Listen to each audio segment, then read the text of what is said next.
Ikhwata al-iman, ndugu zangu katika iman, amun madha wantaha, mwaka tayari umekwenda na umemalizika. Wa dhahabat ayamuhu bisur'atin, na masiku yake yamekwenda kwa haraka.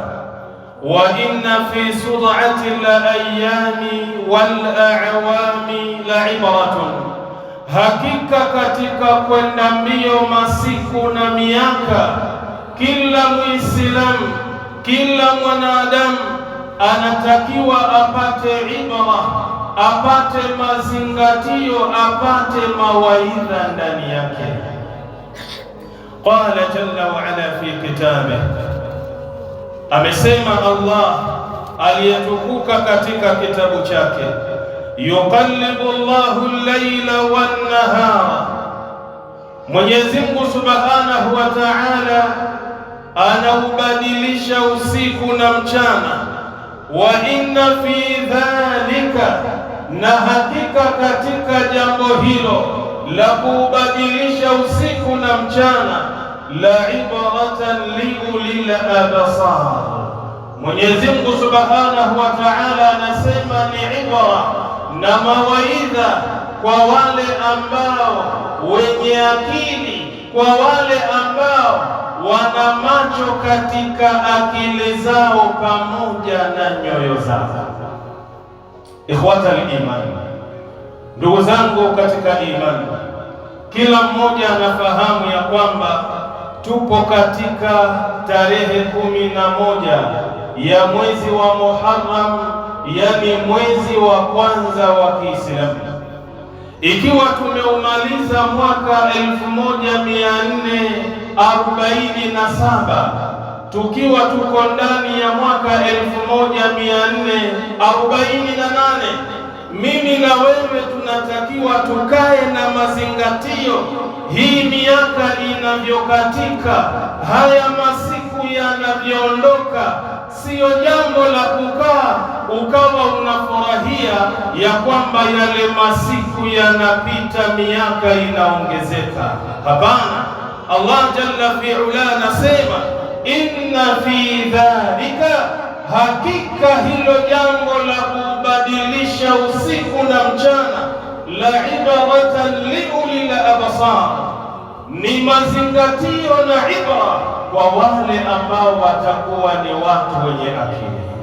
Kaangalia Suratul Nur aya nambari 44. Qala ash-sha'ir, amesema mshairi mmoja, inna lanafrahu bil ayami naqta'uha, hakika yetu sisi wanadamu tunafurahia yale masiku ambayo tunayoyamaliza ndani yake.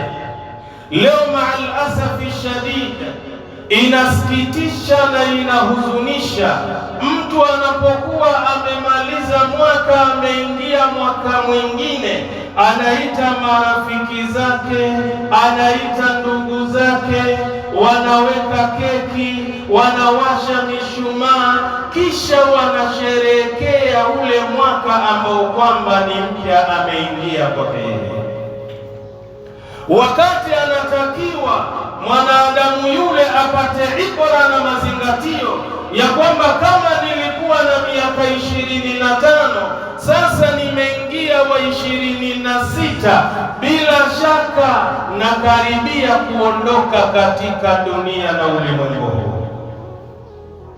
Ndio maana mshairi anasema inna lanafrahu bil ayami naqta'uha, hakika yetu sisi wanadamu tunayafurahia yale masiku ambayo tunayoondoka ndani yake na kuyamaliza.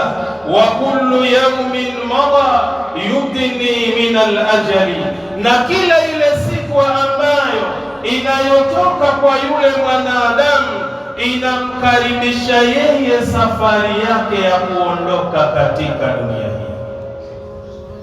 Fa'mal li nafsika qabla al-maut mujtahidan, fanya amali njema ewe mwanadamu, ewe Muislamu, kwa ajili ya nafsi yako kabla ya mauti haya kukuta, tena uwe na kujitahidi katika kuyafanya hayo mambo yaliyokuwa mema.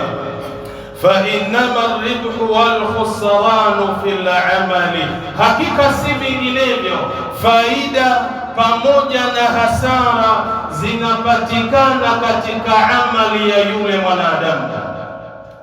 Mwanadamu anapoyafanya yale mambo mema aliyoyaamrisha Allah jalla fi'ala na kuamrisha Mtume Muhammad sallallahu alayhi wasallam, bila shaka anakwenda kupata faida ndani ya amali hizo.